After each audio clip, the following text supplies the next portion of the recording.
Good morning. मैं ध्रुव झा। आज 8 अप्रैल है और आज ही के दिन भारत के प्रथम क्रांतिकारी के रूप में विख्यात मंगल पांडे को अंग्रेजों के द्वारा फांसी की सजा दे दी गई थी। और फांसी की सजा जिस दिन तय हुई थी उससे 10 दिन पहले ही फांसी पर लटका दिए गए। आज इन्हीं के बारे में कुछ विशेष।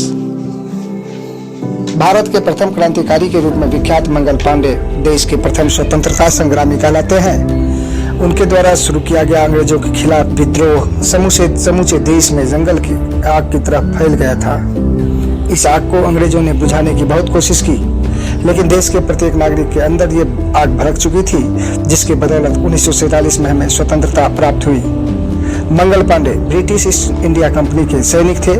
उन्होंने अकेले अपने दम पर सामने से ब्रिटिश अफसर पर हमला बोल दिया था, जिस वजह से उन्हें फांसी हो गई थी।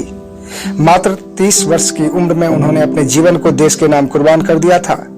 मंगल पांडे का नाम हिंदी में शहीद नाम के इजाद के पहले से विख्यात है। पहली बार इन्हीं के नाम के आगे शहीद लगाया गया था। मंगल पांडे का जन्म 19 जुलाई 1827 को नगवा गांव जिला बलिया में हुआ था। ये आज के समय में उत्तर प्रदेश के ललितपुर के पास है। ये एक ब्राह्मण परिवार से थे जो हिंदुत्व को बहुत मानते थे। उनके हिसाब से हिंदू धर्म सबसे अच्छा होता था। पांडे जी ने 1849 की ईस्ट इंडिया कंपनी की आर्मी ज्वाइन कर ली। कहा जाता है कि सेना के एक ब्रिगेड के कहने पर उन्हें इसमें शामिल किया गया था, क्योंकि वे परेड में बहुत तेज किया करते थे। यहाँ उन्हें पैदल सिपाही बनाया गया सेना में। मंगल पांडे बहुत अच्छे सिपाही थे, जिसके बाद उन्हें 34वीं बंगाल नेटिव इन्फेंट्री में शामिल किया गया था। यहाँ ब्राह्मणों को भारी मात्रा में शामिल किया जाता था। मंगल पांडे महत्वाकांक्षी थे। वे काम को पूरी निष्ठा व लगन से करते थे। वे भविष्य में एक बड़ा काम करना चाहते थे। अंग्रेजों के जुल्म भारत में बढ़ते ही जा रहे थे। उनके सितम से पूरा देश आजादी के सपने देखने लगा था। मंगल पांडे जिस सेना में थे वह बंगाल की इस सेना में एक नई राइफल को लाया गया। ये एनफील्ड 53 में कारतूस भरने के लिए राइफल को मुंह से खोलना पड़ता था, और उस समय ये अफवाह उड़ी थी कि इस राइफल में गाय व सुअर की चर्बी का इस्तेमाल किया गया था। इस बात ने पूरी सेना में हड़कंप मचा दिया। सभी को लगा कि अंग्रेजों ने हिंदू मुस्लिम के बीच विवाद पैदा करने के लिए ऐसा किया है।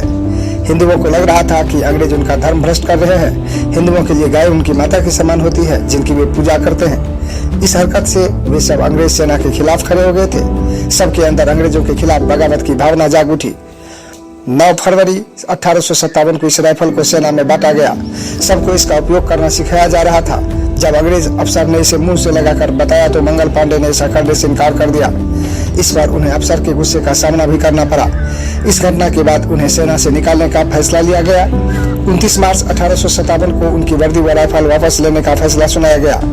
एक अफसर जनरल हेयर से उनकी तरफ बढ़े, लेकिन मंगल पांडे ने उन पर हमला बोल दिया। मंगल पांडे ने अपने साथियों से भी मदद मांगी, लेकिन अंग्रेजों के डर से के मारे कोई भी आगे नहीं आया। पांडे ने अफसर पर गोली चला दी। वह साथ में अफसर के एक बेटे बॉब, जो सेना में ही था, उस पर भी गोली चला दी। इसके बाद उन्होंने अपने ऊपर भी गोली चलानी चाहिए, लेकिन ब्रिटिश अफसरों ने उन्हें पकड़ लिया, जिसके बाद उन्हें पैर में गोली लग गई। इस घटना से पूरी अंग्रेज सरकार हिल गई। मंगल पांडे को हिरासत में रखा गया, जहां उन्हें 1 हफ्ता ठीक होने में लगा। ऐसा माना गया कि मंगल पांडे को कोई दवाई दी गई थी, जिस वजह से उन्होंने ये कारनामा किया। लेकिन मंगल पांडे ने इस बात का खंडन किया और उन्होंने कहा कि किसी ने उन्हें कोई दवाई नहीं दी थी, न ही किसी के कहने पर वह दबाव में आकर उन्होंने वे काम किए हैं। मंगल पांडे को कोर्ट मार्शल करने का फैसला सुनाया गया। 6 अप्रैल 1857 को फैसला हुआ कि 18 अप्रैल को उन्हें फांसी दी जाएगी, लेकिन ब्रिटिश अफसर को इस मंगल पांडे का डर बैठ गया था। वे उनको जल्द से जल्द खत्म कर देना चाहते थे।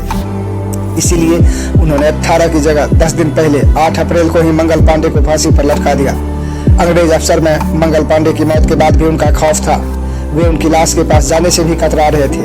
उनके मरने के 1 महीने के बाद उत्तर प्रदेश की एक सेना की छावनी में इस घटना के विद्रोह में बहुत से लोग सामने आए। वे सभी कारतूस राइफल के उपयोग का विरोध प्रदर्शन कर रहे थे। धीरे धीरे ये विद्रोह विकराल रूप लेने लगा। 5 अक्टूबर 1984 को भारत सरकार ने मंगल पांडे के सम्मान में एक पोस्टेज स्टाम्प चालू किया, जिसमें उनकी फोटो भी अंकित थी। उसके बाद अंग्रेज सरकार जो है उनकी छवि को खराब करने की बहुत कोशिश की। 1857 में मंगल पांडे को विद्रोही के रूप में सबके सामने लाया गया, लेकिन भारत की जनता अपने शहीद भाई की कुर्बानी को बखूबी समझती थी।